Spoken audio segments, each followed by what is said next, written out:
puissants, de nous qui ont décidé tout, de nous qui n'ont jamais failli, de nous qui ne peuvent jamais jouer au Père, de notre Seigneur et Sauveur Jésus-Christ. Amen. Que le Seigneur vous bénisse. Maintenant, on va se lever pour louer le Seigneur Jésus. Nous allons prendre le numéro 28, crois seulement. Remplis-moi d'amour. Remplis-moi d'amour.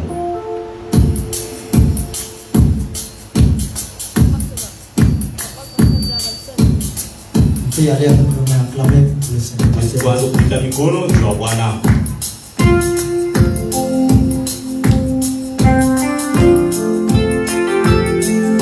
Battez les mains pour le Seigneur Jésus.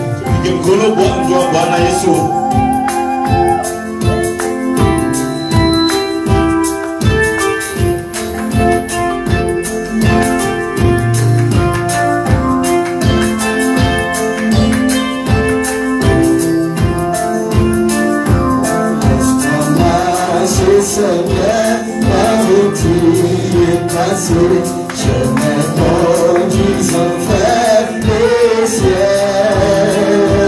Partout l'homme a la joie, au jardin abandonné. Remplis-moi chaque jour, oui, remplis-moi, remplis-moi chaque jour d'amour. Oui, comme je vois.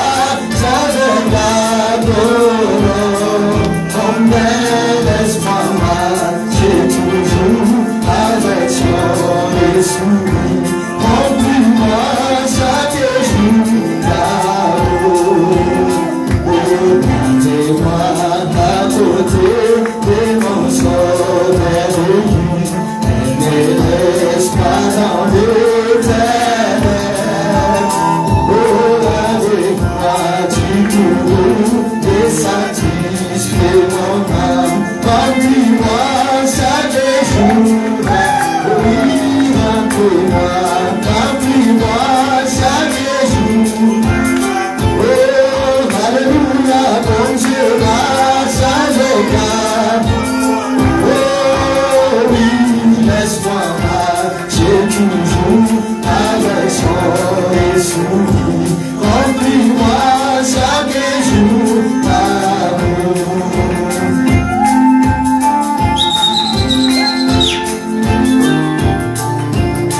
Est-ce que quelqu'un peut pousser les cris pour le Seigneur Jésus? Merci Seigneur Jésus. Avec nos mains.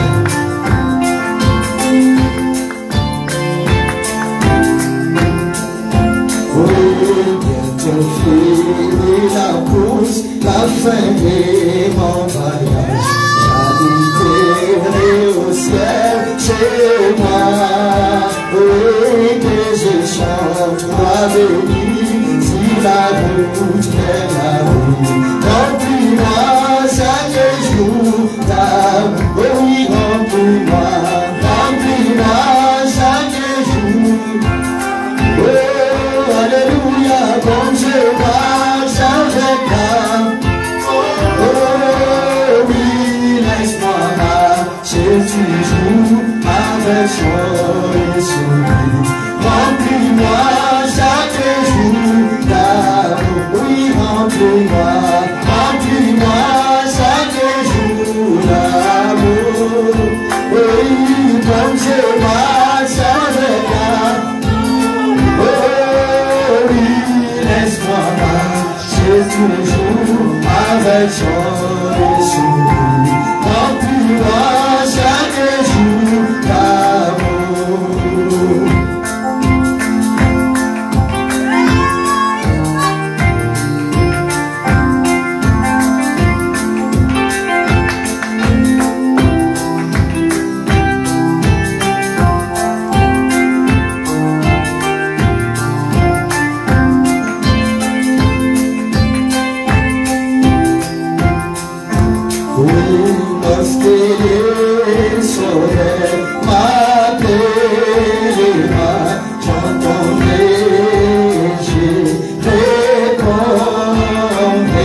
Lorsque il m'appelle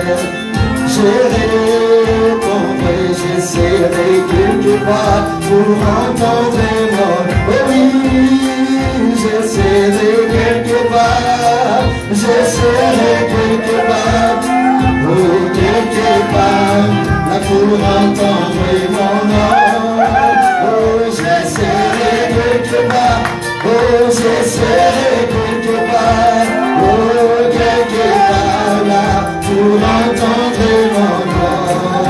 Oui, si mon cœur est moi, tu m'appelles, si mon cœur est toi, j'entendrai, si mon cœur est toi, quand tu m'appelles, je serai quelque part pour entendre mon oh, oui, je serai quelque part, oh, je serai quelque part, oui, quelque part là pour entendre mon nom.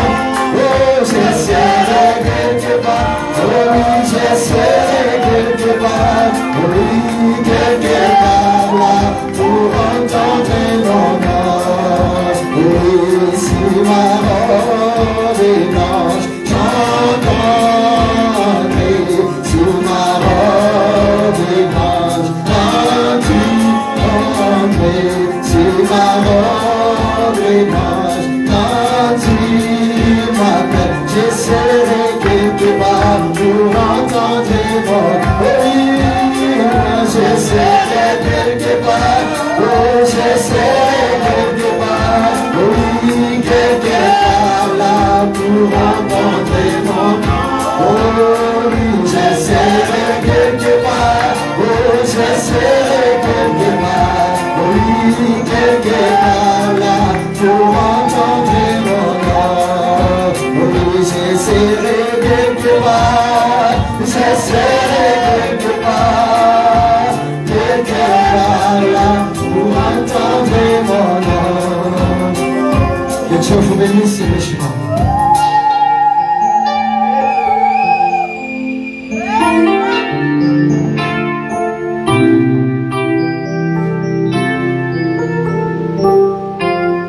Oui, pendant qu'on va laisser la place à notre pasteur. Wakati tunachia mhubiri pastori Fasilio.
Est-ce que nous pouvons acclamer pour la gloire du Père?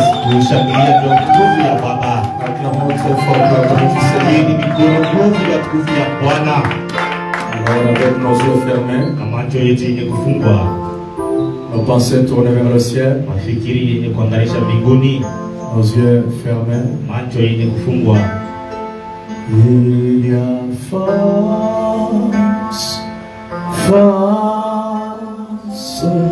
merveilleuse dans le sang de l'agneau de Jésus. Il y a force Force, force merveilleuse, oh, dans le sang précieux, la chantons, il y a force, force, force merveilleuse, force, oh, dans le sang de l'agneau, le sang de Jésus, force, oh, force merveilleuse, oh, dans le sang précieux de l'agneau. Oh, moi je suis du nombre, je suis du nombre de ceux qui sont petits. Oh oui, je suis du nombre, je suis du nombre de ceux qui sont petits.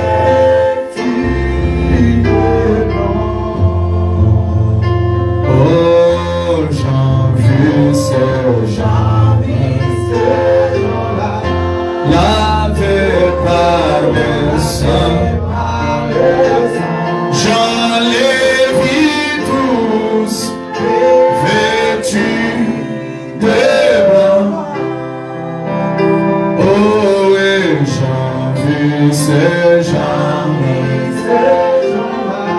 lavés par le sang. J'en les vis tous vêtus de blanc. Oh oui, j'en vis ces gens-là,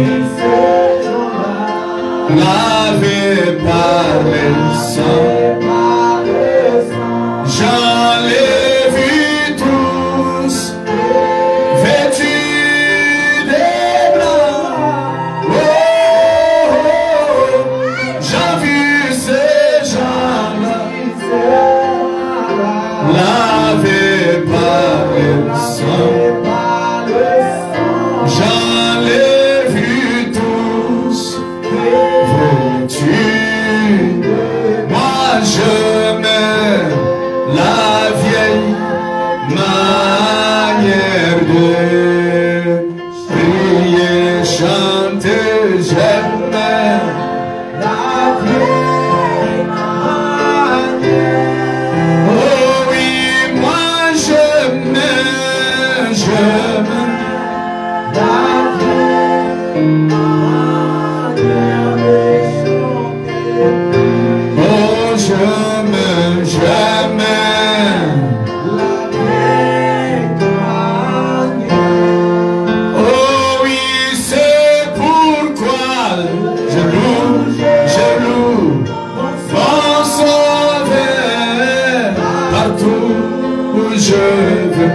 Alléluia, partout où je vais. Hosanna, partout où je vais.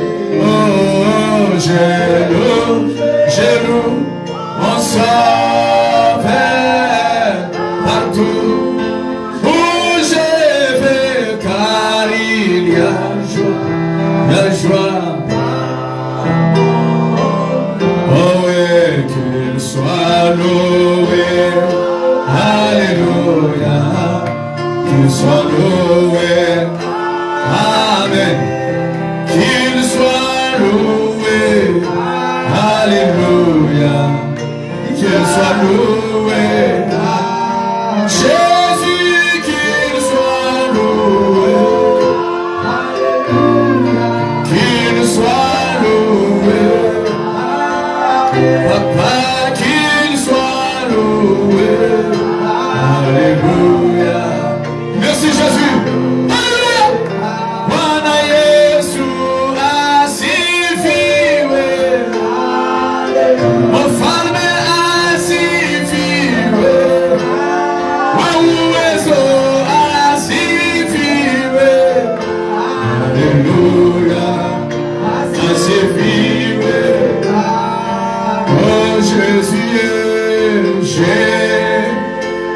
Jésus, oh Jésus, nous sommes ici. Jésus, Jésus, regarde, nous sommes ici. Jésus, oh Jésus, nous sommes ici.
Dieu là où tu es.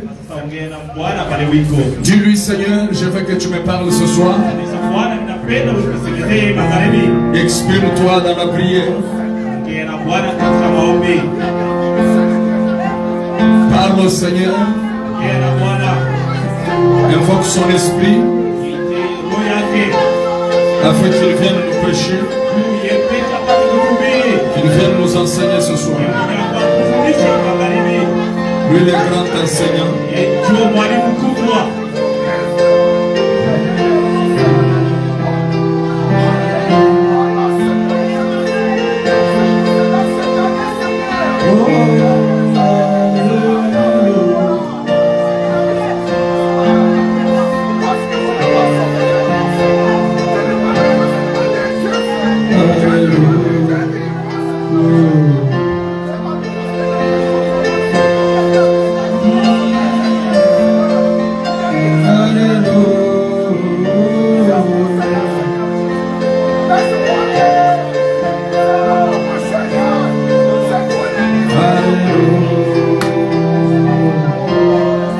Seigneur Dieu Tout-Puissant, Créateur des cieux et de la terre, Jésus-Christ est ton nom.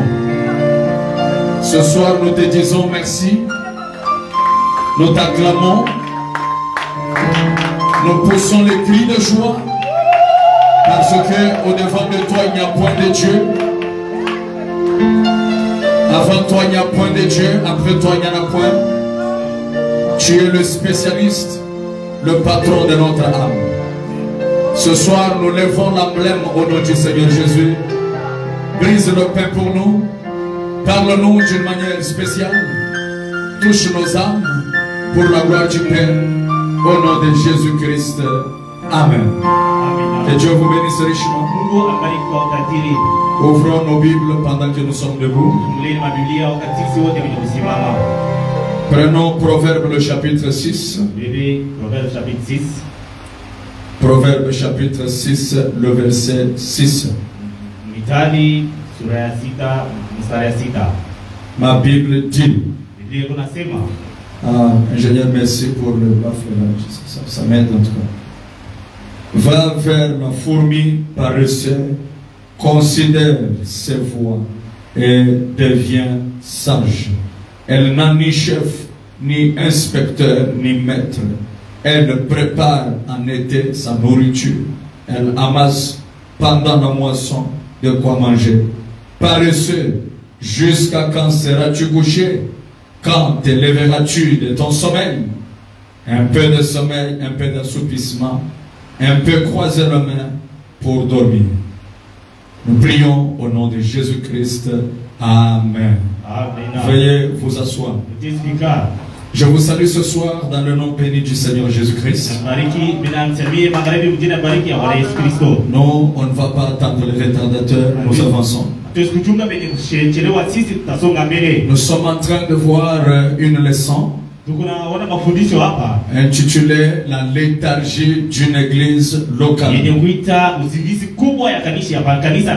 Et aujourd'hui, par la grâce de Dieu, ça sera le vol 3. Et dans ce vol 3, nous continuons toujours la pensée. La semaine passée, on avait vu le premier point qui amène une église locale dans la léthargie. Amen. On a vu le premier point. Vraiment, je me sens clair ce soir. Vraiment que Dieu vous bénisse. Le baffle que vous avez ajouté là, c'est bien. Alors le premier point qui amène une église dans la léthargie, nous avons vu, c'est la méconnaissance du corps mystique. Alors c'est le point qu'on a vu la semaine qui est passée, toute la semaine. Et cette semaine nous voyons un deuxième point. Nous allons découvrir le deuxième point aujourd'hui, qui amène une église locale dans la léthargie. Et ce point, je l'ai intitulé Les critiques et les bruits de couloir. Les bruits de couloir. Amen.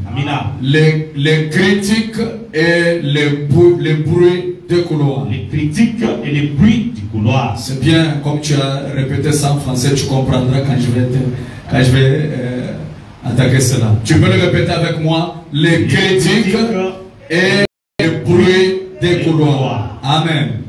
C'est ça le deuxième point que nous allons voir, je ne sais pas jusqu'à quel jour, qui peut ou qui amène une église locale dans la léthargie. La léthargie, nous l'avions définie comme étant un sommeil profond, un sommeil le plus profond bien sûr, dans lequel une église peut être plongée. Et ce sommeil fait que l'église oublie ses objectifs. L'église oublie ce pourquoi elle a été appelée. Amen. Alors c'est pour cela que nous sommes en train de voir ces différents points, afin que l'église du Dieu vivant soit réveillée. Amen. Alors comme je le disais, le premier point qu'on a décortiqué, c'était la méconnaissance du corps mystique. Mais pour aujourd'hui, le deuxième point que nous allons découvrir, je dis c'est les critiques et quoi? Et le bruit des couloirs. Amen. Alors, bien aimé, soyez en train d'aider les gens, ils ne peuvent pas être seuls. Alors, pour attaquer cela, pour attaquer ce deuxième point, je voudrais que nous puissions prendre quelque chose ici. Frère Branham dit,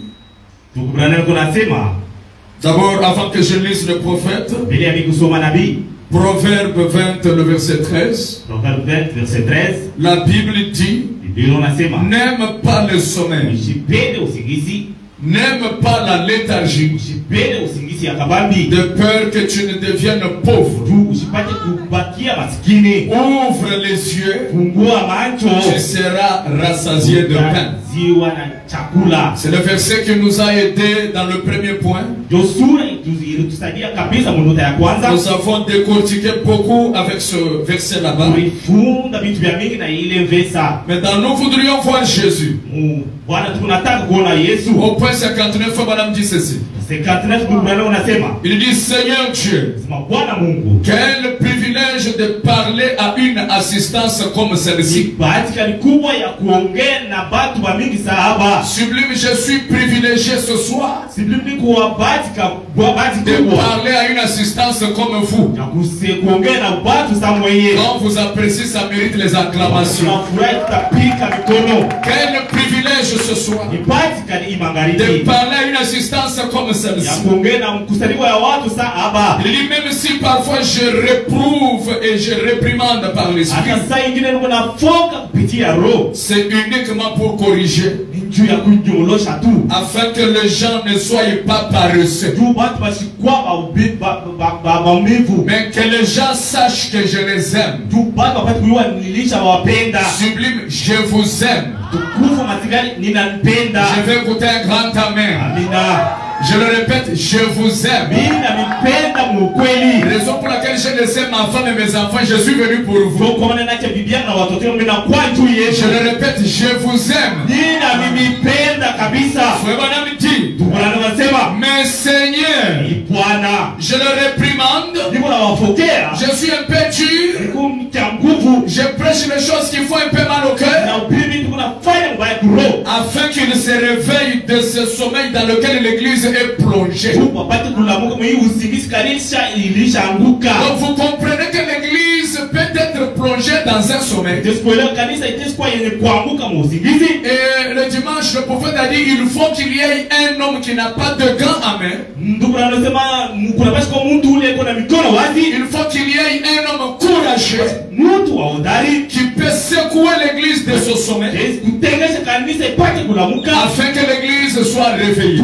Kanisa ipate kulamuka kwa usingizi. Et vous avez l'un de ces hommes courageux ce soir, Kuna mtu ule wa hodari hapa. qui ne craint personne, Asiongope mtu. qui ne craint aucun titre, Asiongope hata mistari ya watu. qui est prêt à pouvoir réveiller l'église du Dieu vivant. Karibu ndio alamushe kanisa ya Mungu mwenye hai. Envoie-moi un amen. Amina. Écoute un peu ceci. Musikieni hiki. Dans le chemin du retour, Njia kurudia. le chemin du retour, Njia kurudia. au point 123, Nuta ya 123. Frère Branham dit ceci. Sikilini. Tu es le même Dieu ce soir. Huko Mungu sawa sawa hii magharibi. Est-ce qu'il est le même Dieu ce soir? Amen, amen. Tu es le même Dieu ce soir. Huko Mungu moja moja hii magharibi. Tu es le même Saint-Esprit qui vient en abondance. Huko ile Roho Mtakatifu moja moja ile la kwangu mingi. Il vient comment ce soir? Inakuwa namna gani magharibi? Avec une puissance restaurée à l'église. Na uwezo yenye kurudisha kwa kanisa. Écoutez, pourquoi cette puissance vient? Jua nini hii uwezo kunakuya? Frère Branham dit, Sikilini. pour secouer l'église de son sommeil. Jua kutekesha kanisa kuusingizi. Est-ce que si quelqu'un m'entend ce soir?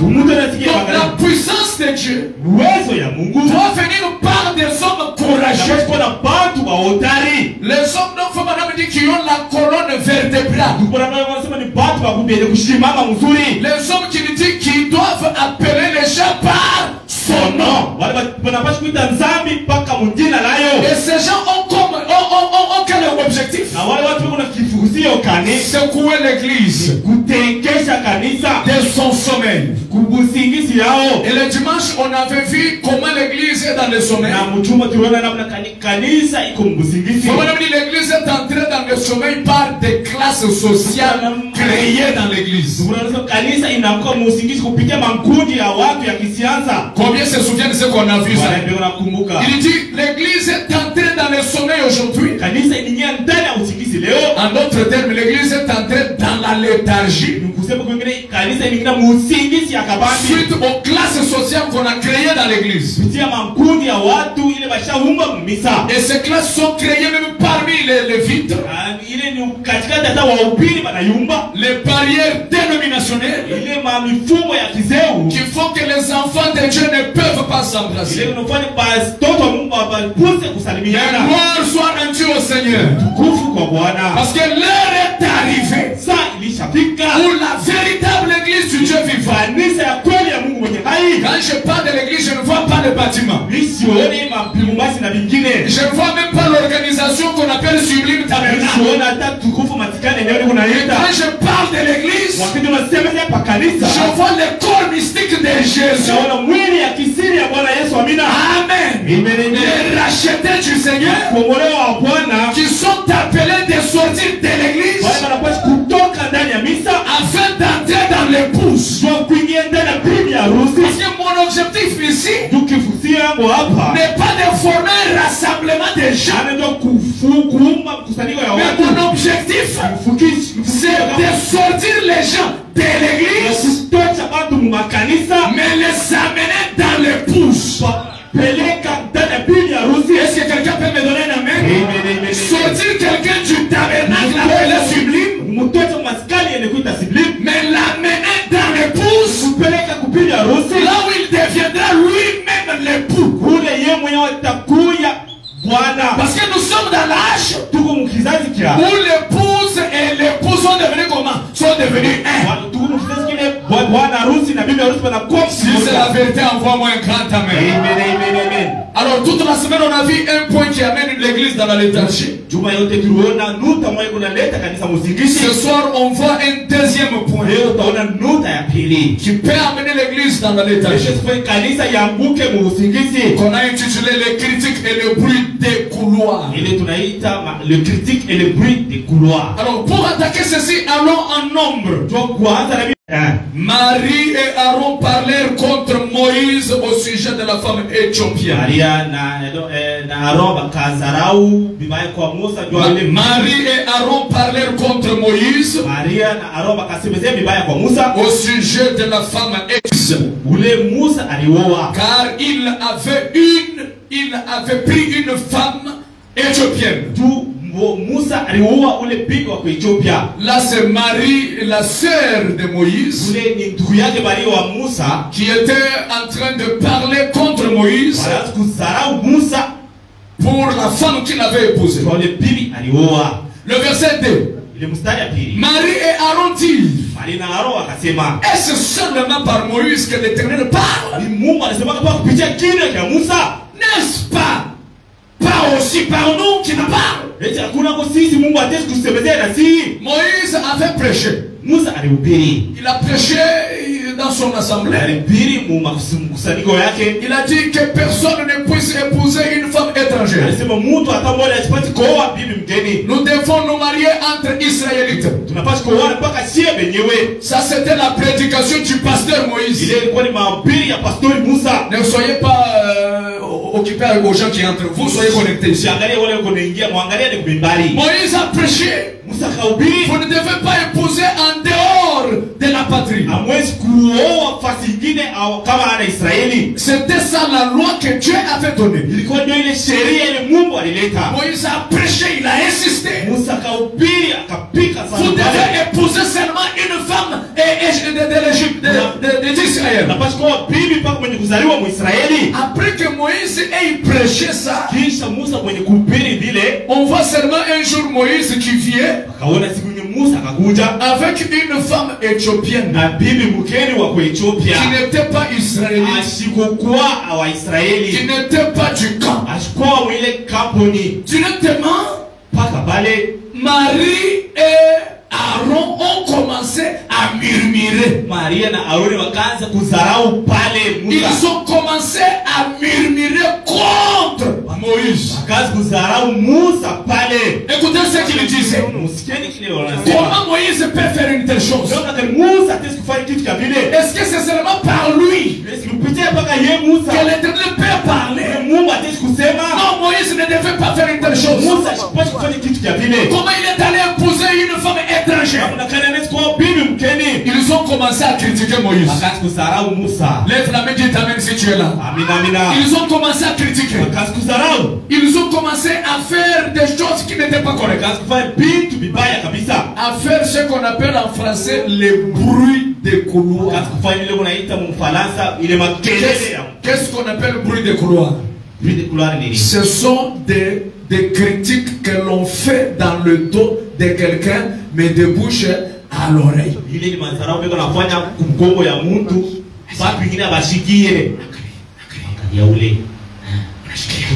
unasikia kile anafanya.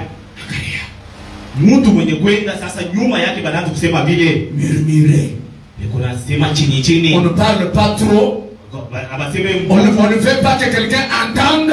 Mais on a quelqu'un avec lequel on partage des confidences. On se partage le péché à huis clos. Je ne sais pas si quelqu'un m'entend. Ce que je te dis, ne dis pas à quelqu'un. Promets-moi que ça va rester entre nous. Je te promets, Aaron. Là, c'est Marie et qui? Et Aaron. Marie et Aaron. Ce sont eux qui parlaient à deux à huis clos. Faisant le bruit de couloir. C'est ce qu'on appelle en français le bruit de couloir. Les murmures en silence, en secret, à huis clos. Ils ont commencé à faire ce mouvement-là, à critiquer Moïse, parce que Moïse pouvait dire non mais je l'ai épousé, moi je suis un serviteur de Dieu. Et il pouvait dire mais qui est Moïse pour commencer? Moïse, est-ce que Dieu peut parler seulement par Moïse? Ils ont critiqué Moïse comme vous n'avez pas l'idée. Et qui était l'initiateur de ces critiques? Marie, qui était la sœur propre de Moïse. Et il faut même dire la femme dans la Bible typifie quoi? L'église. Et je suis en train de parler de la léthargie d'une église locale. L'église Marie a commencé à critiquer le pasteur Moïse. Ils ont critiqué. Et Marie a influencé même Aaron, qui était le sacrificateur. Est-ce que vous comprenez? L'église, si elle n'est pas bien enseignée, bien positionnée, elle peut entraîner même les prédicateurs. Dites amen. L'église peut entraîner même les prédicateurs. Tu peux voir quelqu'un un sacrificateur confirmé, mais s'il n'a pas le caractère comme nous l'avons vu dimanche, s'il n'a pas le caractère, l'église peut l'entraîner dans la léthargie. Comment une église peut commencer à entraîner le pasteur? Papa, est-ce que tu as constaté? J'ai suivi la prédication du pasteur. Réellement, il ne t'a pas cité, mais quand il parlait, c'est de toi qu'il parlait. En tout cas, pasteur, je n'ai pas supporté. Je ne peux pas laisser ça comme ça. On doit répliquer le verbe. Et tu verras le prédicateur sans colonne vertébrale. C'est vrai, je pense que tu dis la vérité. En tout cas, c'est pourquoi même ce jour-là, il m'a dépassé en ville sans me saluer. Et tu vois le pasteur qui crée l'amertume dans le cœur contre quelqu'un d'autre. C'est poussé par qui? Par l'église. L'église qui n'est pas les bâtiments, qui sont des individus. Raison pour laquelle ici ne viens jamais me parler du mal de quelqu'un. Vous devez me connaître dès maintenant. Je ne suis pas une poubelle. Je ne suis pas une poubelle dans laquelle tu dois venir déverser les défauts des gens. Viens pour me parler des objectifs positifs. Viens me parler des témoignages des frères et des sœurs. Si Dieu te révèle les défauts de quelqu'un, ce n'est pas pour vilipender, mais c'est pour que tu partes à genoux. Je pensais que le spirituel allait m'envoyer un grand amen. Je vais écouter un amen. Je vous ai toujours dit ces choses. Quand je ne vois pas d'amen, ça me pousse encore de frapper des fois. Envoie un amen volumineux. Oh, donne-moi un amen suivi.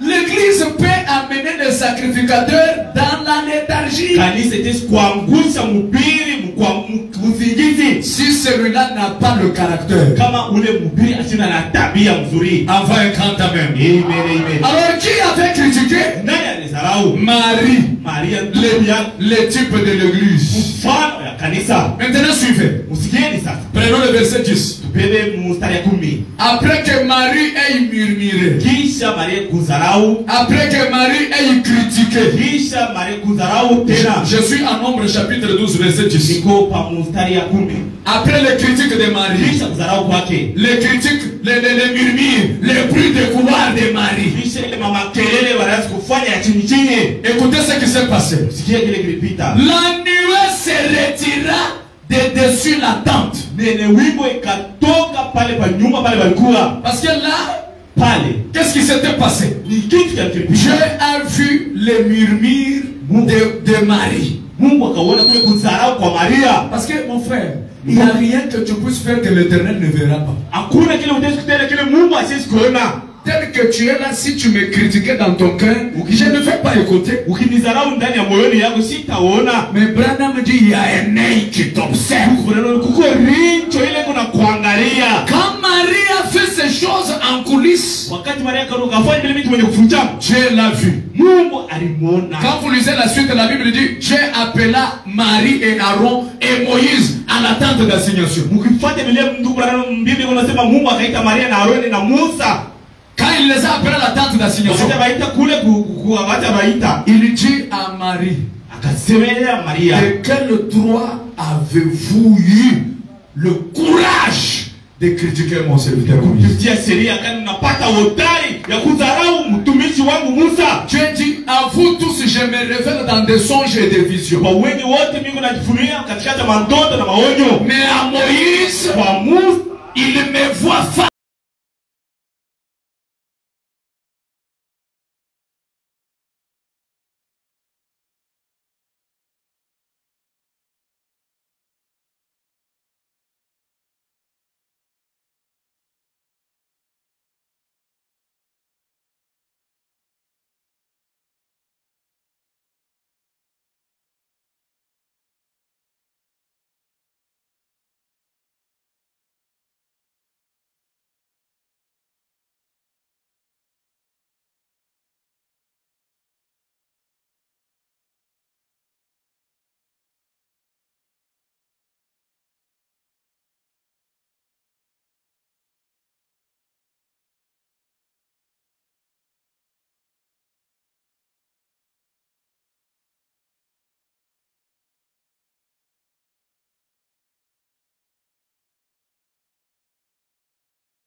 C'est la même chose qui commence dans une église. Quelle est cette chose-là? Un petit commérage commence dans l'église. Je vais dire des choses que vous n'aimez pas écouter. Un petit commérage commence dans l'église. Et cela prend de l'ampleur jusqu'à désunir l'église et la diviser.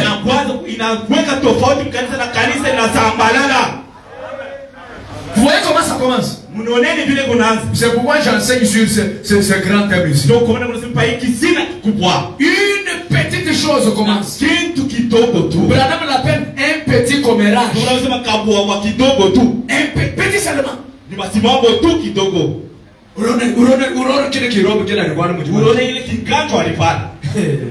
Bon, nandenga mabete. Ana mubaya pana. Déjà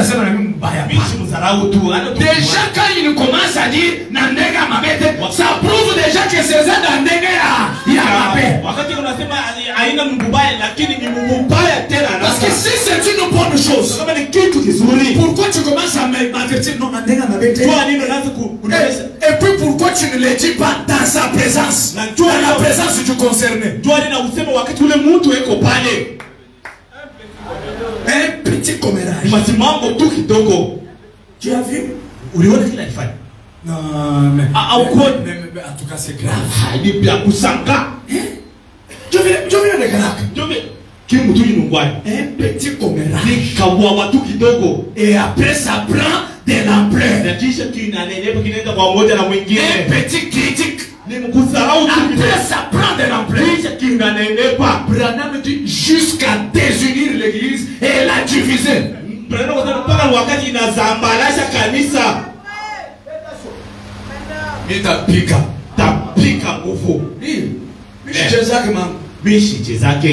Je suis debout comme ça, c'est à cause de ce message. Tout ce que je suis, c'est le message. Alors, je ne peux pas jouer avec le message. Les esprits séducteurs. Prêcher le 24, 7e mois en 55. Faut me dire au point non. Qu'est-ce qu'il dit? Je vais très bien. On constate qu'au milieu des gens où il y a des émotions, au milieu des gens où il y a quoi? Des émotions. Alléluia. Amen.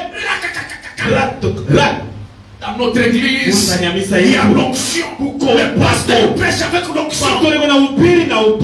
Les prophéties, ça sort. Il y a des l'émotion.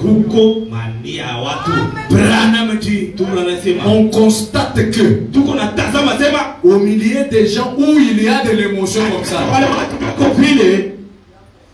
on se retrouve avec des commérages et des médisances et toutes sortes de choses impies.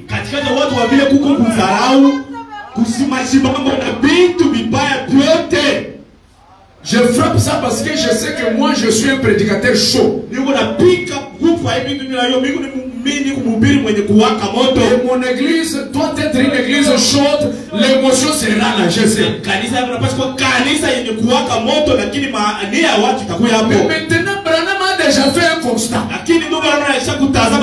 Souvent là où il y a de l'émotion là, c'est là qu'on trouve beaucoup de commérages, beaucoup de critiques. C'est pourquoi moi, sachant cela, j'attaque ça déjà dès le début. Je coupe déjà la tête de ce serpent-là. Au milieu où il y a des gens, au milieu des gens là où il y a des émotions. J'ai constaté qu'on trouve souvent là des commérages, des médisances et toutes choses impies. Écoutez, frère, je ne sais pas si tu vas dire amen à ça. Frère, ça, commérage, masimango, critique, uzarau, médisance. uzarau. Ça là, Bile vitu c'est de l'acide sulfurique dans l'église. ile ni sumu ndani ya kanisa. C'est de l'acide sulfurique. Ni sumu itaua. Répète à haute voix, l'acide sulfurique. Sulfurique. Répétons encore, l'acide sulfurique. Quand tu vois quelqu'un qui vient chez toi Wakati unaona mtu anakuja kwako pour parler à mal d'un frère ou d'une sœur, ndio kuonesha mangozi ya mtu mwanamke au wanaume, comprends seulement, elewa sema ça c'est de l'acide sulfurique. même s'il est pasteur, Hata kama ni pastori, même s'il est ministre, hata kama ni mhubiri, même s'il a le don de hata vision, kama na zawadi ya onyo, le don de vision ne fait pas de lui un chrétien. onyo ya zawadi ya onyo ilifanya yeye mwenye kwa mwenye Kristo. Quelqu'un peut avoir le don Mtu atisikuwa na zawadi mais un païen. na mpakano wa kweli. Quelqu'un peut avoir le don Mtu atisikuwa na zawadi et aller en na enfer. kwenda mgeena. Est-ce que je peux encore resserrer très fort? Atesikupika tele. Quelqu'un peut prêcher Mtu atesikubiri et en enfer, na kumwisha aller en enfer. kwenda mkuzimu kule. La prédication Mahubiri n'est pas l'évidence du ni salut. hakikisho ya wokovu. Être pasteur Kuye pastori n'est pas l'évidence du ni salut. hakikisho ya wokovu ya kweli. Amen. Nous devons arranger dès la chair jusqu'au dernier. Tunapaswa kutengeneza kuanzia mimbari mpaka kumwisho ya watu. Acide sulfurique. Ni sumu. Et nous avons beaucoup d'acide dans nos églises. Tuko ile na masumu ya mingi ndani ya misa. Nous on voit que c'est un frère. Tuko naona sasa ni ndugu. Or c'est de l'acide. Yule ndugu mubaya kabisa. Nous la connaissons bien quoi. On voit que c'est un frère. Tuko naona sasa ni ndugu yetu. Or c'est une sœur. Ni dada yetu. Pourtant, Na acide sulfurique. sumu ya kweli. Amen. C'est ça les messages. Une sœur quelque part. Dada moja fulani fasi fulani Elle voit un frère kaona ndugu qui était dans sa voiture quelque part. alikuwa mgari yake fasi fulani. Et maintenant, Sasa la voiture était parquée. gari ilikuwa ikiweka pale. Dans la même voiture, Muile gari moja moja. la femme de ce frère-là était là. Bibi wa ule ndugu alikuwa pale. Elle était un peu allongée. Alikuwa mwenye kulala. Et une autre dehors voit le frère. Et il voit le corps d'une femme, mais sans détecter que c'est quelle femme. Anaona bibi ndani ya kanisa ya gari sasa ajione kama ni mtu kani ule ndani ya misa. Allô? Alors, Allô? sœur Julie, Dada Julie.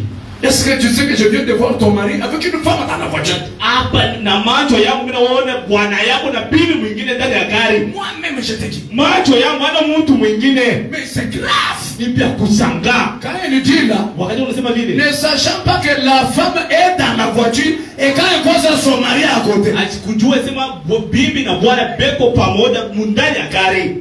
C'est ça le travail du diable. Amen. Dites amen.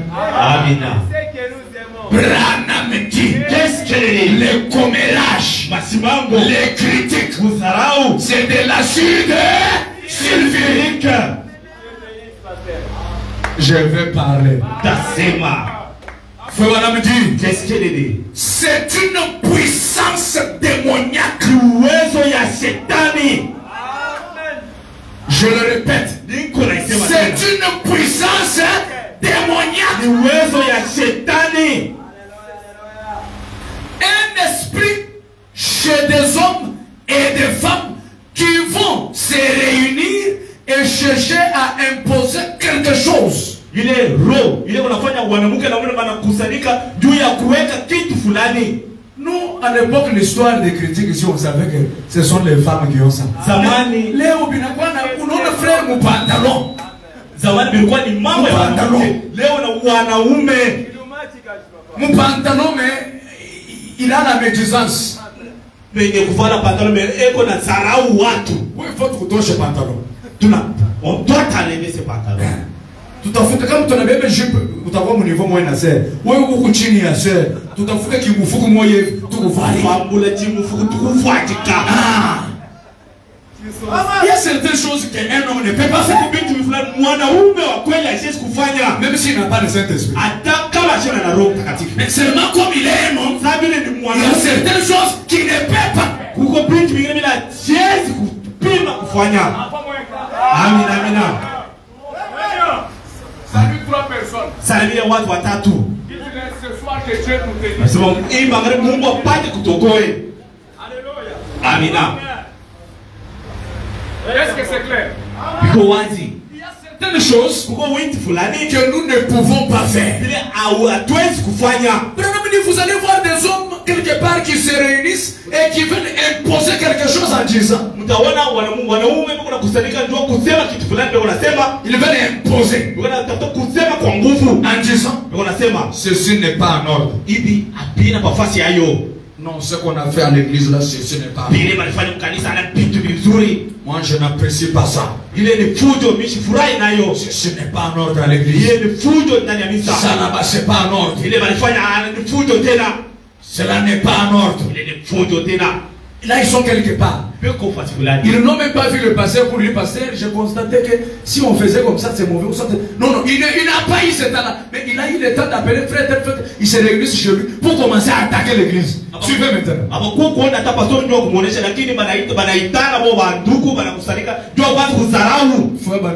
Qu'est-ce qu'il dit? Si vous remontez à la source,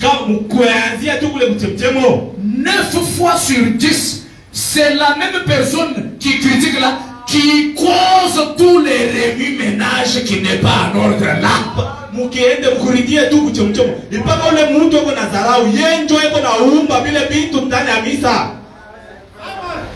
Il dit, c'est lui qui parle trop, qui critique trop là.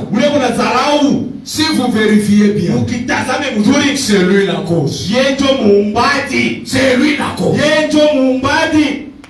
Et souvent les gens qui sont la cause parlent trop. Le plus mauvais crie fort. Le tonneau vide. Un tonneau vide fait trop de bruit. Mais un tonneau qui est chargé, il est posé. Un frère rempli du Saint-Esprit, il est posé. Vous savez, quand quelque chose ne va pas, à moi j'ai la chose qui arrange ce qui ne va pas. Il n'a pas le temps de critiquer. Il n'a pas le temps de parler n'importe comment. Il a la chose en lui à qui il peut parler. Et cette chose-là arrange ce qui ne va pas. Oh, soyez remplis. Soyez remplis. Soyez remplis. Amen. Envoie-moi amen 3 fois. Amen. Frère Branham dit que Dieu déteste la discorde entre frères. La discorde entre frères. Dieu déteste ça. Je le répète, Dieu déteste ça. La discorde entre frères. Philippiens chapitre 2, le verset 14. Philippiens chapitre 2, le verset 14. Faites toutes choses sans murmure ni hésitation. Je lis la Bible. Faites toutes choses sans murmure ni hésitation. Tu connais faire quelque chose sans murmure? Même quand il boude, il est en train de faire le gros dos à Lubumbashi. C'est moi qui l'ai amené. C'est moi qui l'ai fait venir à Lubumbashi. C'est moi qui ai fait de lui ce qu'il est. Avec un rire de l'oncle de Satan. C'est moi qui ai fait de lui ce qu'il est. C'est seulement parce qu'on est humble, on n'aime pas parler. Tu es en train de parler et tu dis qu'on n'aime pas parler.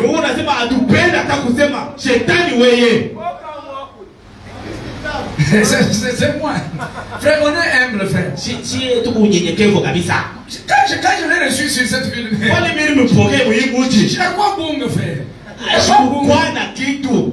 Leo wanaanza kunipita shida la mki. Leo Bantu vraiment, moi c'est ça la vie, hein. maisha ni paka vile. Qu'est-ce qui te prouve que quand il t'a passé ça, t'es salué? Qu'est-ce qui te prouve qu'il t'avait vu? Kitu kilikuwa inaonyesha pale alikupita bila kusamehe. Ni kitu kilikuwa inatikisa kama alikona. Et c'est dans quel verset où il est écrit, il n'y a que lui qui doit te saluer toi en premier. Ni sura kanile basha kwa nini paka yeye ndio anapaswa kukusalimia wewe kwanza. Un homme, quelqu'un qui parle comme ça, c'est un homme léthargique. Mtu ule unasema ile ni mtu mwenye kulala mbusingizi wa kufa. Un homme comment? Léthargique. Mwenye kulala mbusingizi wa kabambi. Faites toutes choses sans murmure. Sans murmure. Bila masimango. J'imagine si Jésus devrait faire trop de murmures pour ce qu'il a fait pour nous. Jésus. Yesu mwenyewe faire des murmures. Anaanza kusema kutangaza. S'il le faisait, akipime tu kufanya pour ce qu'il a fait pour nous. Mamila alishatutendea. J'imagine un peu. Muwazeni vile vile. Mais toi, il suffit que tu donnes une chemise à un frère. Wewe ukabule tu chemise kwa ndugu. Tout le monde doit savoir. Watu wote watajua ile cette chemise là. Ile chemise tu kasha c'est toi qui lui as donné. Wewe ndio ulimkabulia. Tout le monde. Watu wote. Ça c'est quel genre de frère? Ile wandugu wa namna kani. Ça c'est quel genre de croyant? Ni waaminifu wa namna kani. Un monsieur léthargique. Mtu mwenye kwa msingizi wa kufa. Dans un sommeil profond. Usingizi ya kabisa ya ngulufu. Un malade. Mgonjwa.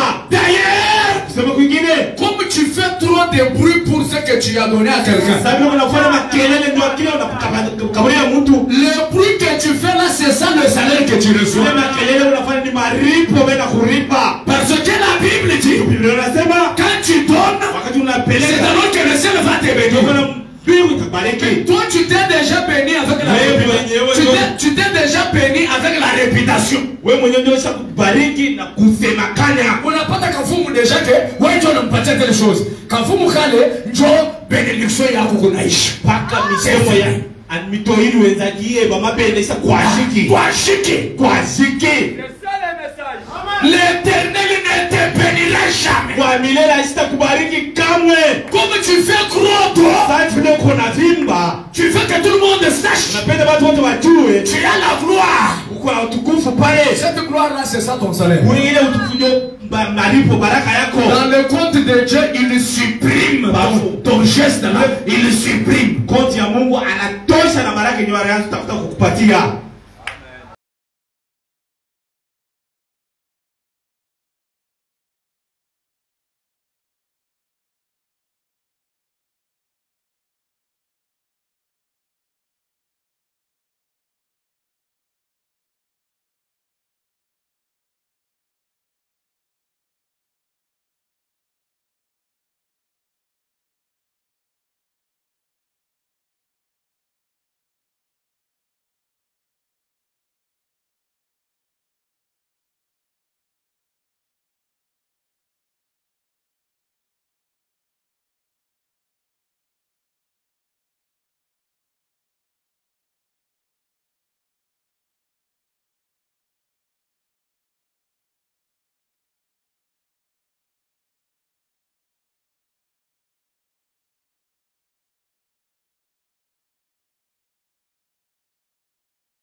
son envol et s'éloigne de vous. Baka pale uwa itaondoka pale na itapepuka.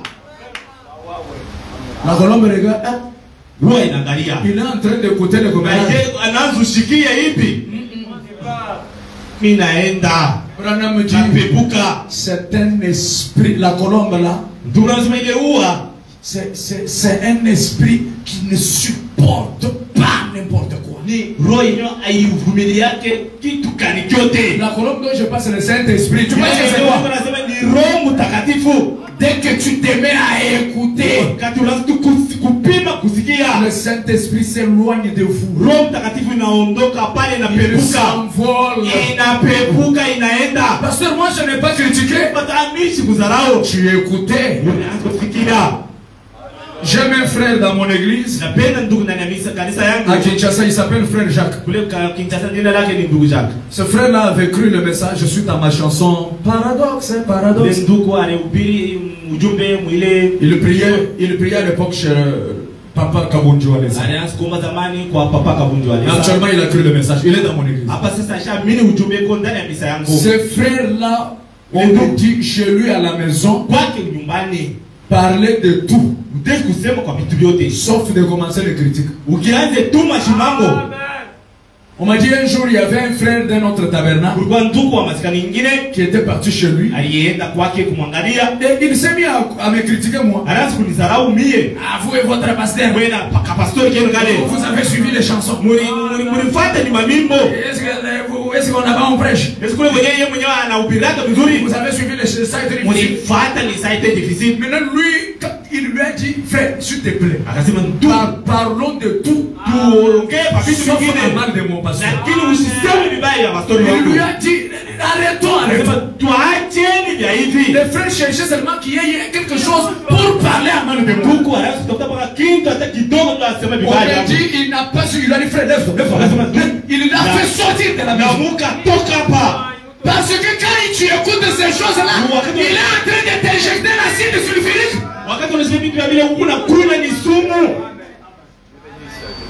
C'est de la chute. Le Saint-Esprit fait comment? Je vous parle des choses qui sont rares dans nos églises.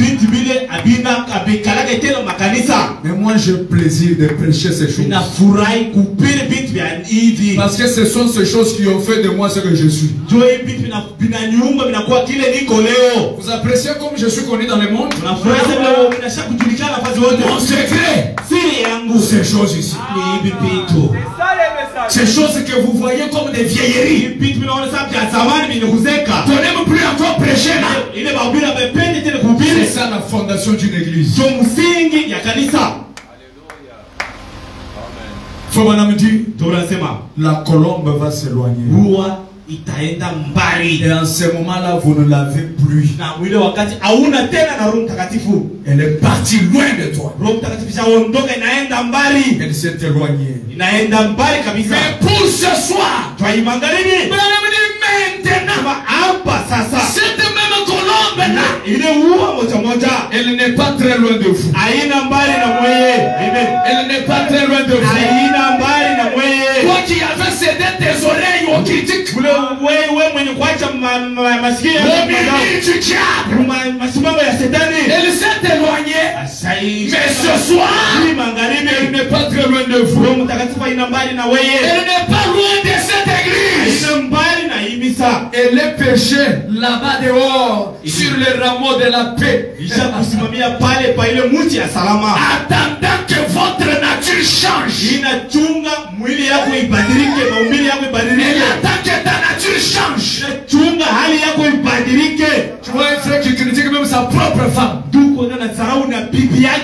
dis que même sa propre femme. Il a le luxe d'appeler ses amis de commencer à parler à mal de sa femme.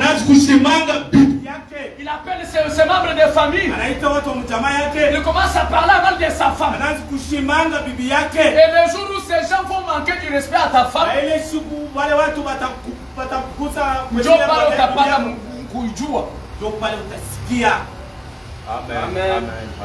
la léthargie. Un grand un état qui fait que l'église, si elle n'est pas éveillée, vous allez faire un rassemblement des gens, mais des gens qui sont des cadavres. Amen. Vous allez vous réjouir. Oh, notre église est sublime. On a commencé à peine, on est nombreux. Maintenant on est comme ça. Dieu nous a bénis. Pourtant, c'est le diable qui vous garde dans cette chose qui semble comme être une bénédiction, pour que vous soyez toujours léthargiques. Réveillez-vous ce soir. Ne permettez pas que ta maison soit un lieu de critique. Amen. Est-ce que le spirituel m'entend?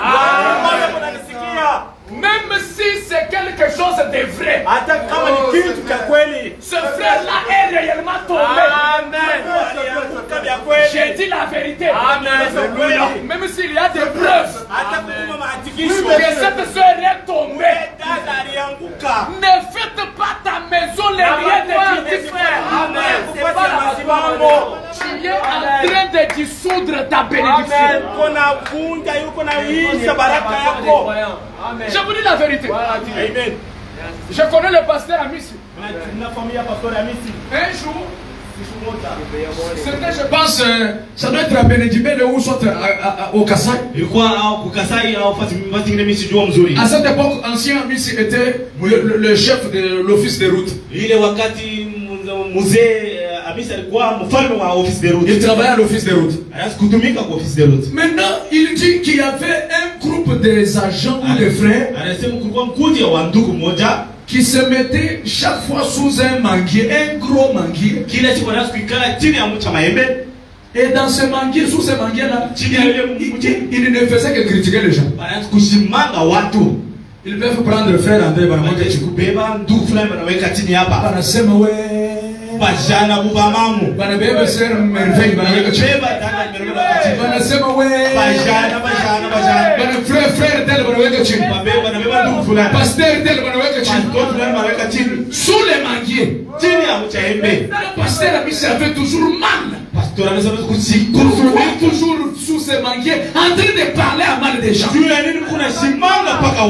Un jour la colère sainte a saisi le pasteur Amissi. Il dit comme ces manguiers, vous êtes à critiquer les gens, que ces manguiers disparaissent d'ici. Frère, comme une blague, la scène qui s'est faite dans la Bible de Jésus, on a vu ça dans la vie du pasteur.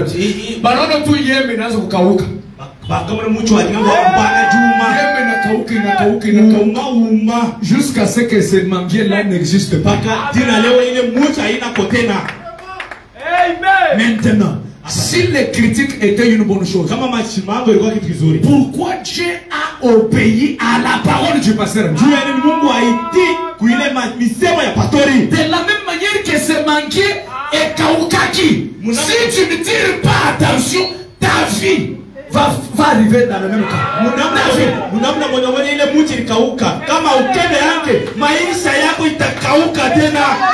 Ne permets pas que là où tu travailles, que les gens viennent pour parler à mal des gens. Ils sont en train de maudire ton lieu du travail.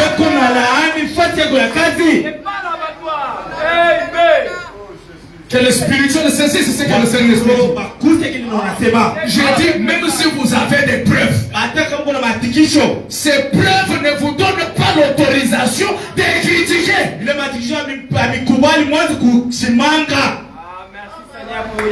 Mais ce qui fait mal aujourd'hui, non seulement que ces démons s'est saisi de croyants, mais ce qui est pitoyable, c'est monter même à la chair. C'est monter même à la chair. Toute une prédication centrée sur les frères juniors. Toute une prédication. Toute une prédication centré sur un autre pasteur. Je vous dis la vérité, on ne vous prêche pas, on est en train de vous ensorceler. Le jour où je commencerai à monter ici pour attaquer les gens, ma prédication dirigée contre quelqu'un, ce jour-là je ne vous prêche pas, je suis en train de vous ensorceler. Il n'y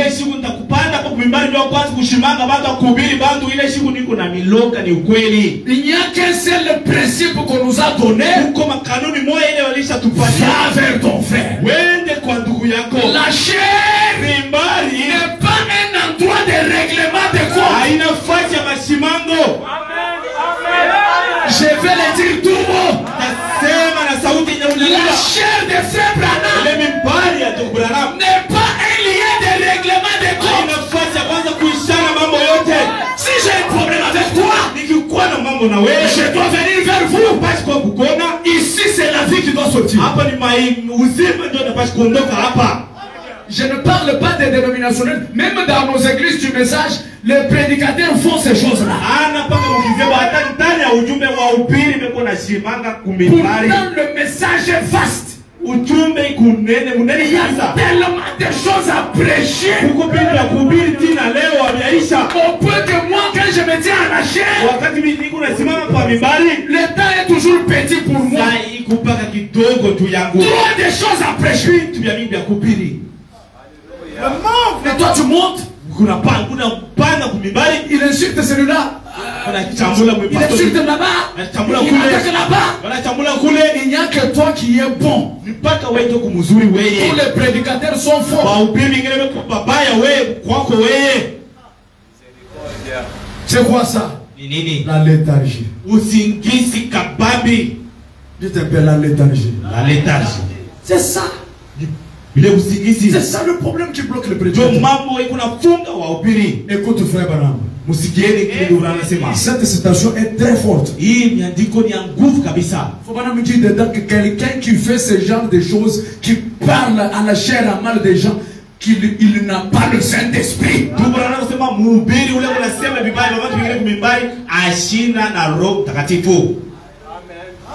Nous sommes. Et je lise. Lisons. Les images de Christ. Prêché le 25 mai en 1959. 25 mai 1959. Au point 50. Écoutez William Branham. Mais de nos jours, nous essayons de croire que nous sommes différents. Combien peut cela rejoindre sa prière quand il pria? En ceci, tous connaîtront que nous sommes ses disciples. Si nous avons de l'amour les uns pour les autres. Branham dit, nous nous méprisons les uns les autres. Est-ce que c'est la vérité? Est-ce que c'est la vérité? C'est la vérité. Nous nous méprisons les uns les autres. Nous nous méprisons parce que l'on ne s'entend pas sur certains points.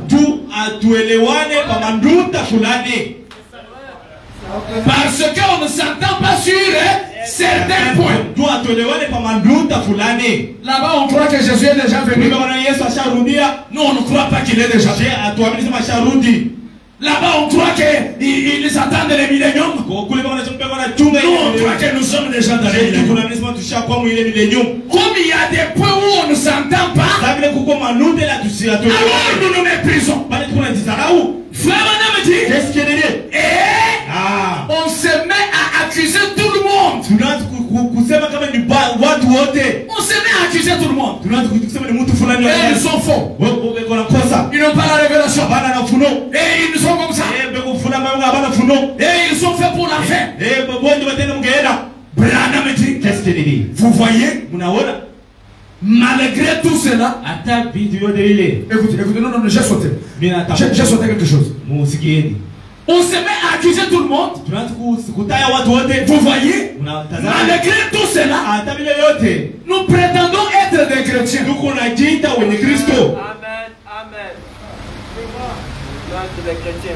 On se méprise. Tunajidharau.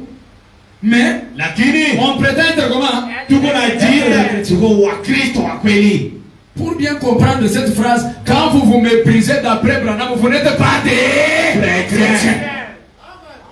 Dites Amen. Amina. Dites Amen. Amina. C'est ça Branham. Ndio Branham mwenyewe unaamini. Écoutez, Msikie. là il parlait des croyants. Anasema kwa waaminifu. Maintenant il monte l'ascension. Hapa anapanda tena juu. Je connais des gens qui se disent remplis du Saint-Esprit, être coupables de tels comportements. Familia watu wenye kusema sasa kuna Roho Mtakatifu lakini bana hukumu na hii tabia ya hivi. Je connais des gens Na familia watu qui se disent être remplis du Saint-Esprit, wanasema sasa yaisiwa na Roho Mtakatifu mais ils sont coupables de ce comportement. lakini penye kuhukumiwa na hii tabia. Quel comportement? Tabia kani? De se Mashimango. mépriser les uns les autres. Mashimango mbeko na dharau. Écoutez, Msikie. ces gens-là, Wale watu ils vont aller faire des déclarations réellement méchantes sur d'autres chrétiens. wale watu wataweza kusema misemo ya roho mbaya wa waaminifu wengine. Ils font quoi? Des déclarations méchantes. Mamisemo ya roho mbaya. Qui a déjà entendu un prédicateur faire des déclarations méchantes sur un autre? Levez la main. Amina. Levez bien la main. Munyanyue mkono. C'est presque toute l'église. Ni kanisa yote mzima. Maintenant suivez. Lakini mfuatie. Les prédicateurs qui font des déclarations méchantes contre les autres. Wahubiri wale wanasema misemo mbaya roho mbaya kwa wahubiri wengine. Ils le font alors qu'ils ne devaient pas faire ces choses. Ndio wanaifanya lakini hawakupaswa kufanya vitu vya vile. Maintenant, frères et sœurs, Hapa sasa wandugu na wadada. écoute. Msikieni. Quand nous avons ce genre d'esprit, Wakati kuna maroho ya vile. quel esprit? Ni roho gani? De faire des déclarations méchantes contre les autres. Misemo ya roho mbaya kwa watu wengine. À la chair, bien sûr. Kumeimbari. Quand nous avons ce genre d'esprit, Wakati kuna maroho ya vile. nous devrions aussi bien avouer que nous ne sommes pas encore chrétiens. Tunapaswa kusema kwa kinywa hatujafika hata kipindi kekwe wenye Kristo. Amen. Je vais voir comment vous réagissez à la citation.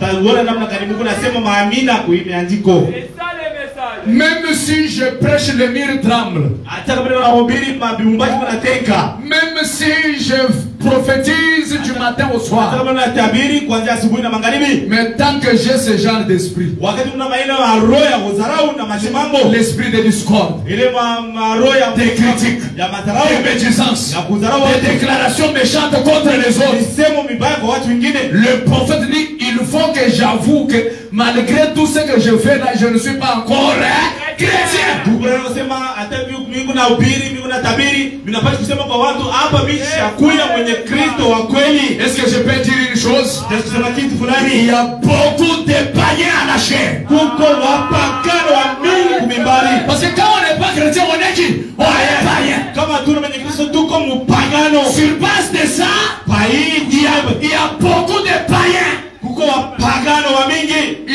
Je ne dis pas qu'ils n'ont pas de Saint-Esprit, non, je dis païens. Mimi nasema Je le répète, païens. wapagano. C'est ça le message. Beaucoup de païens à la chair. Wapagano wa mingi kumimbari. Jouant avec la chair de force. Beko na cheza na mimbari ya ndugu Branham. Comment moi je suis un prédicateur, je suis incapable d'embrasser un autre prédicateur. Namna gani niko mhubiri kusalimia tu mhubiri mwingine mimi na kwa nguvu. Dès que je le vois, il vient, même si c'est dans un deuil, quand il vient dans ma direction, je dois m'éclipser. Nikimwona tu kuna hata kama ni mkirio na nakimbia pale. Je ne suis pas encore chrétien. Shina mwenye Kristo wa kweli. Appelons les gens par son nom, non? Tuite zambi yote mwingine nayo. Donc il faut que maintenant que quelqu'un vienne pour commencer. Non frère, grâce, tu vois. C'est C'est quand même ton frère. Il devait quand même vous réconcilier. Pas kusikiana. Non. Hapana. Non. Il y a quelque chose qui ne va pas. Kukitu kila kendeke.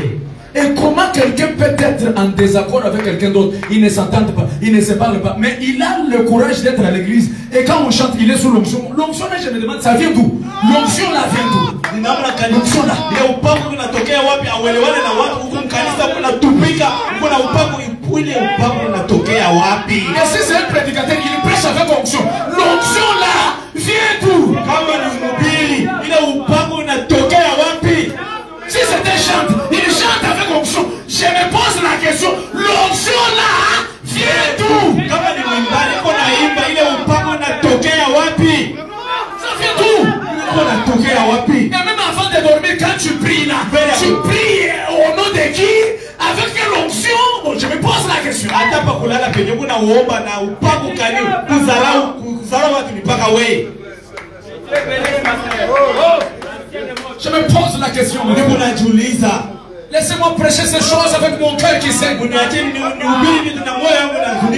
a un ciel à terre.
À ce que j'enseigne. Je ne suis pas un prédicateur qui est derrière le croyant. Cette église n'a que 2 semaines. Mais voyez les choses dures que j'enseigne. C'est parce que je connais qui m'a commissionné. Je connais le Dieu que je sers. Il est capable de me créer le croyant même parmi les païens.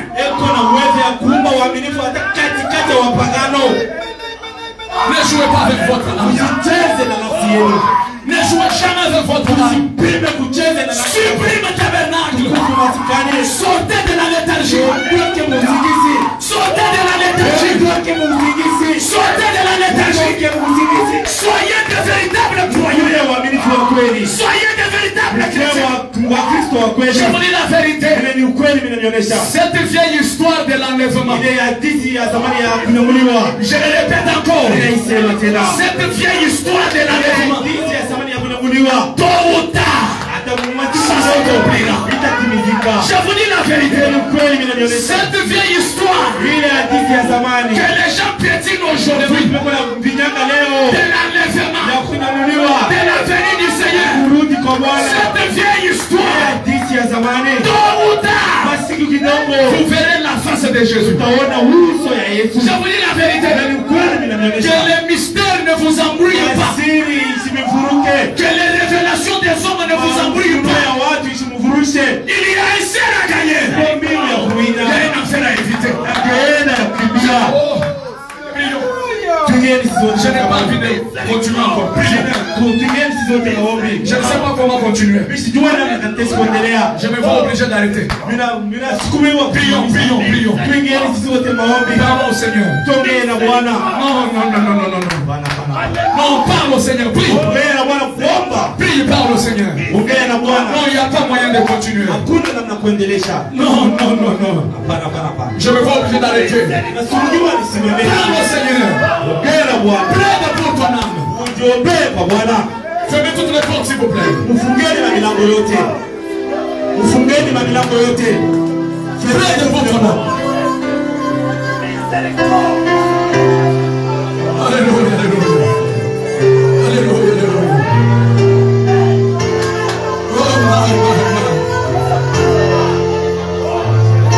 Oh là là. Oh Jésus.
le grand Pantocrator, le Seigneur des Seigneurs, le Dieu Tout-Puissant. Ce soir, nos âmes sont à toi, nos cœurs sont à toi, nos pensées sont à toi, nos bouches sont à toi, nos expressions à toi. Seigneur Dieu Tout-Puissant, ça fait longtemps on a mis la honte sur ta parole. L'heure est arrivée où le diable doit nous manquer et nous devons être dans le royaume de Jésus-Christ. L'heure est arrivée où les critiques vont nous chercher et ils vont nous rater. L'heure est arrivée où les commérages vont nous chercher. On va nous chercher sur la liste des critiqueurs et nous ne serons plus là-bas. On va nous chercher sur la liste des commères. Nous ne serons plus là-bas. Seigneur Dieu de William Branham, pardonne-nous, Seigneur. Pardonne-nous, Jéhovah. Pardonne-nous, toi le grand Saint-Esprit. Parfois ton fils ou ta fille, parfois il n'a pas eu à critiquer, mais il avait au moins entendu. Et ce soir, frère Branham nous a enseigné le fait seulement d'écouter le mal. La colombe s'envole. Oh, toi la douce colombe, sans toi il y a un, ça ne va pas dans nos vies. Seigneur, reviens, reviens dans nos vies, reviens dans nos maisons, reviens dans nos activités, reviens dans tout ce que nous faisons, reviens dans notre manière de parler, reviens dans notre manière de penser, reviens dans nos agissements. Que ça ne soit pas des hommes, mais que ce soit Christ lui-même qui vit au travers des hommes et des femmes. Seigneur Dieu de gloire, je crois que tu nous as pardonné ce soir. Je crois que tu nous as pardonné, Elohim. Je crois que tu as brisé cette force du diable qui agissait au travers de nous. Oh Père, nous voulons devenir de nouvelles créatures, de nouvelles personnes, de nouveaux maris, de nouvelles femmes, de nouveaux frères et de nouvelles sœurs, ayant une attitude chrétienne. Nous croyons que cela sera fait.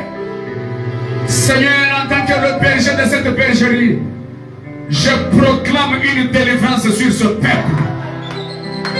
Que quiconque était lié dans la léthargie, au nom de Jésus-Christ, qu'il soit délié. Recevez votre délivrance.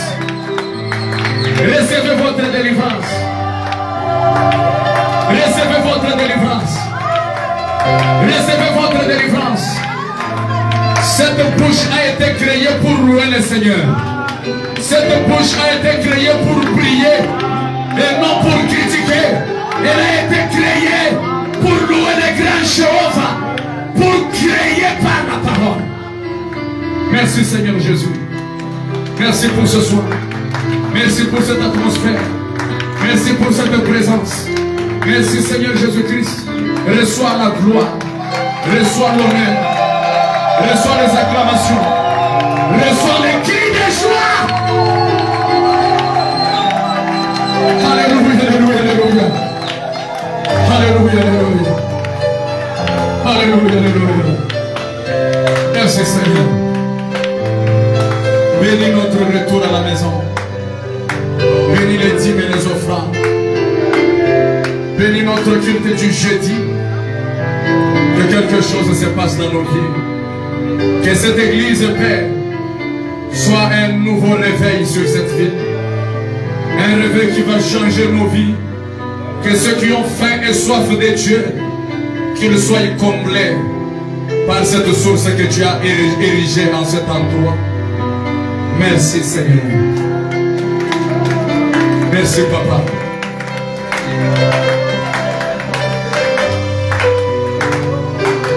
Nous signons cette prière au nom du Dieu qui nous a corrigés ce soir, au nom du Dieu qui est dans nos âmes, Au nom du Dieu qui nous a pardonné, le Seigneur et Sauveur Jésus-Christ accorde le Père bien-aimé que tous ceux qui croient que quelque chose s'est passé dans leur vie ce soir, qu'ils disent alors à haute voix, au nom du Seigneur Jésus-Christ, Amen. Amina. Acclamons très fort pour la du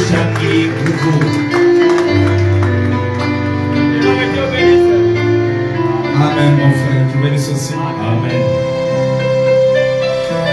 Les hommes de Dieu vont passer avec le corbeil rapidement.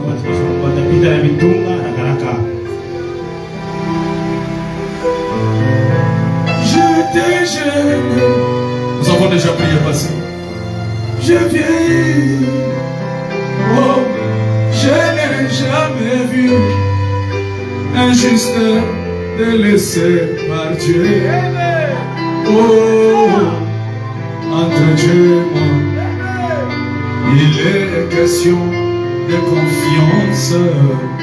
Oh, entre Dieu et moi, il est question de confiance. Je me demande pourquoi je crois, même quand tout ne marche plus. Je me demande pourquoi j'avance, même quand tout autour de moi c'est ruiné. Et j'ai compris entre Dieu et moi, il est question de confiance. Oh, entre Dieu et moi. Nous allons mettre l'argent du loyer. Entre Dieu et moi. Venez mettre s'il vous plaît. Venez déplacez-vous, que ce soit notre habitude dans cette église. Nous devons avoir un montant pour avoir la possibilité de payer. Venez mettre l'argent s'il vous plaît, tout ce que vous avez.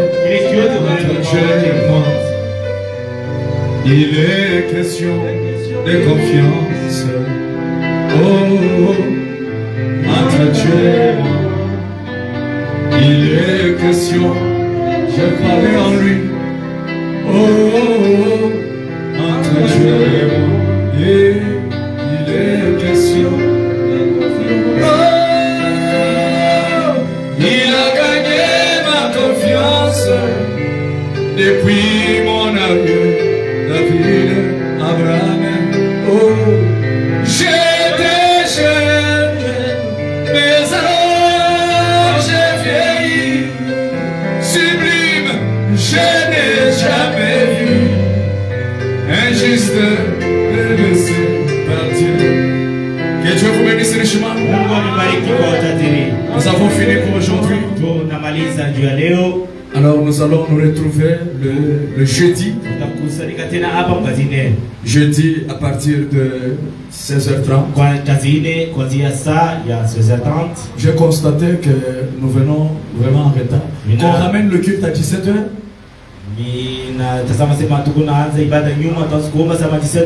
Que le culte revienne à 17h? Non, non. Toujours 16h? Alors, si c'est toujours 16h, alors il faut qu'on vienne un peu à tout. Parce que quand on commence, quand le modérateur monte à 16h30 ici, il y a 2 ou 3 personnes. Vous savez, quand j'essaye d'entrer dans la peau du modérateur, je sais qu'il a un peu mal de commencer le culte presque dans la salle vide.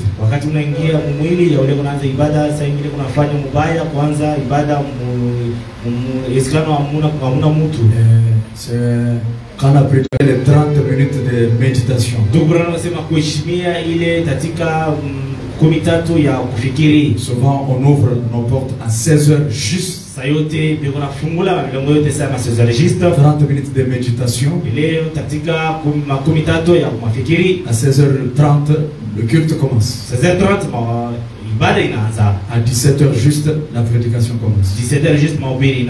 Vraiment, je prie que Dieu vous assiste. Je sais que vous êtes tous des travailleurs, vous travaillez et tout. Que le Seigneur vous vienne en aide. Lakini Mungu apate kunisaidia À pouvoir venir un peu à temps, ça va nous aider. tukuya mbele ya saa ile takusaidia sisi wote. Ton travail personnel, tu peux fermer quand même. Kama kuna kazi yako ya mikono mwenyewe utesi kufunga, C'est seulement pour quelques heures seulement. ni masaa mbili tu. Que Dieu vous bénisse. Mungu abariki. Et puis, je voulais vous inciter à inviter les gens. Ni na milomba upate kuita watu wengine, L'été quand même, chaque culte, tu viens un peu accompagné de upate quelqu'un. kufanya nguvu muibada yote, kila ibada kama wewe ndio ulileta ule nafsi kwa Kristo. Et l'évangélisation, c'est une très bonne chose. Na kutangaza injili ni kitu kizuri, C'est un travail qui mérite tous les travaux. ni kazi yenye kupita makazi yote. Amen. Amina. Alors, demain, il y aura service d'évangélisation. Kesho kutakuwa Frère kazi. Grace, Ndugu Grace. Frère Grace, c'est demain? Hein? Demain, il y aura service.